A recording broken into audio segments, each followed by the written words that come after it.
Hello friends, knowledge versatile welcomes you.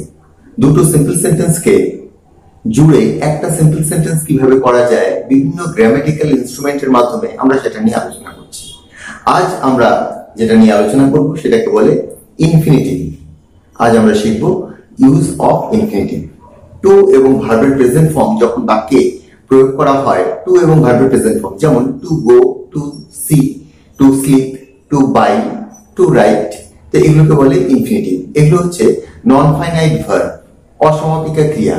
এগুলো বাক্যে কোনো কার্য সম্পূর্ণ করে না এবং এদের কোনো টেন্সও হয় না। সাধারণত যখন দুটো সিম্পল সেন্টেন্সকে জুড়ে একটা সিম্পল সেন্টেন্স করতে দেওয়া হয় বা প্রশ্নে থাকে, সেক্ষেত্রে দেখবে যে মূলত দ্বিতীয় বাক্যে একটা ইনফিনিটিভের প্রয়োগ ইতিমধ্যেই আছে। আমি একটা এক্সাম্পল দিচ্ছি। He is going to market, সে বাজারে যাচ্ছে। He wants to buy some books, সে কিছু বই কিনতে চায়। এটাকে তোমরা এভাবে জুড়তে পারো, he is going to market to buy some books. অর্থাৎ যে ইনফিনিটিভটা রয়েছে সেখান থেকেই তুমি জুড়ে দিতে পারো।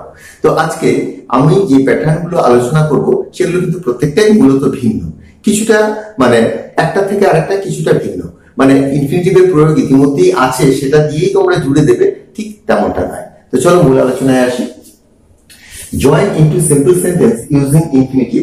ইতিমধ্যেই বলেছি এটা non finite verb, to plus ভার্বের প্রেজেন্ট ফর্ম, অর্থাৎ টু প্লাস V1 এটাকেই বলছে ইনফিনিটিভ, এবং এটা কিন্তু কোনো টেন্স অনুযায়ী এর কোনো পরিবর্তন হয় না এবং এটা কোনো কার্যও সম্পন্ন করে না।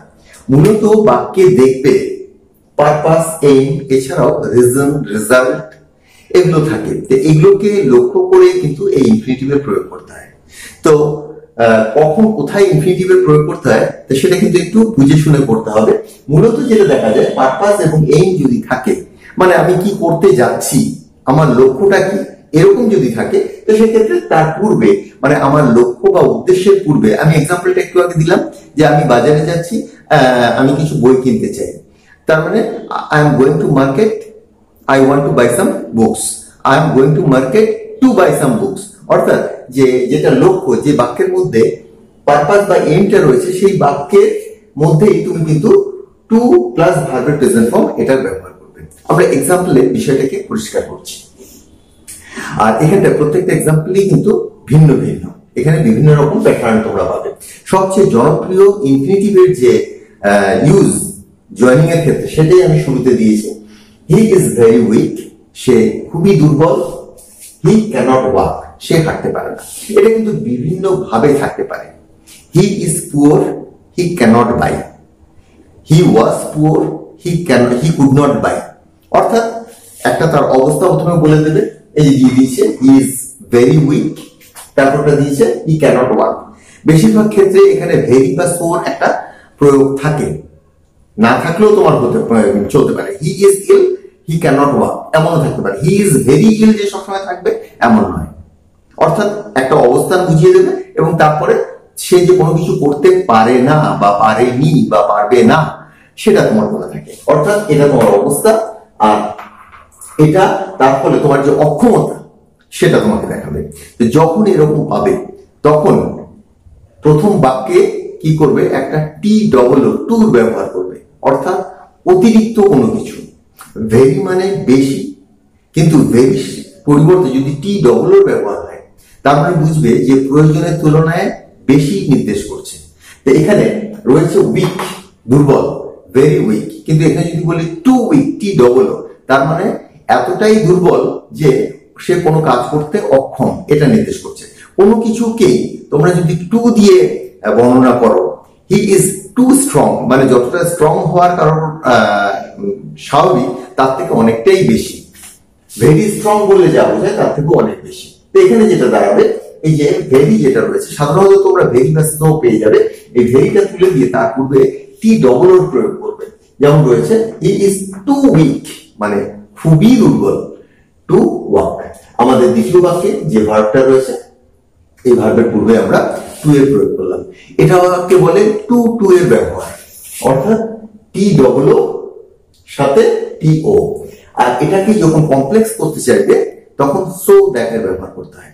সে এত দুর্বল যে সে হাঁটতে পারে না। He is so weak that he cannot walk, তখন সো দ্যাট এর ব্যবহার হয়। আমরা তো এখন কমপ্লেক্স নিয়ে আলোচনা করছি, আমরা এখন সিম্পল নিয়ে আলোচনা করছি। তো সিম্পলের ক্ষেত্রে যেটা হবে, যখন দেখবে যে এরকম রয়েছে যে একটা অবস্থার বর্ণনা রয়েছে, তারপর তার ক্যান নট, কুড নট, মূলত এই ধরনের সেন্টেন্স রয়েছে, নেগেটিভ সেন্টেন্স, তখন কিন্তু তোমরা টু টু এর ব্যবহার করবে। He is too weak to walk, দুটোর মানে কিন্তু একই, অর্থাৎ উপরের সেন্টেন্সের মানে যে এটার মানে তাই সে এত দুর্বল যে হাঁটতে পারে না। তো টু টু এর ব্যবহার পেয়ে গেলে তারপরে সেন্টেন্সে আসছি। হি ওয়েন্ট টু কলকাতা, সে কলকাতায় গিয়েছিল। His object was to buy some books, তার উদ্দেশ্য ছিল কিছু বই কেনা।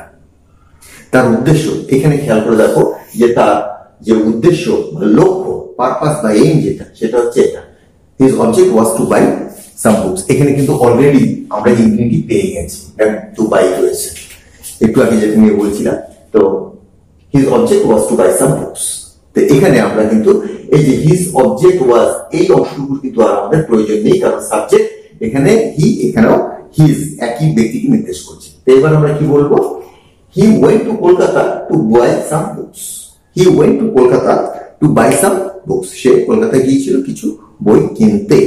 আর এই ইনফিনিটিভের যে বাংলা মানে সাধারণত তে, যে সে মাঠে ফুটবল খেলতে যাচ্ছে, খেলতে, is going two field to play, অর্থাৎ ভার্বের সাথে যদি টু থাকে তো সাধারণত একটা তে এমন সেন্স ক্লিয়ার করে।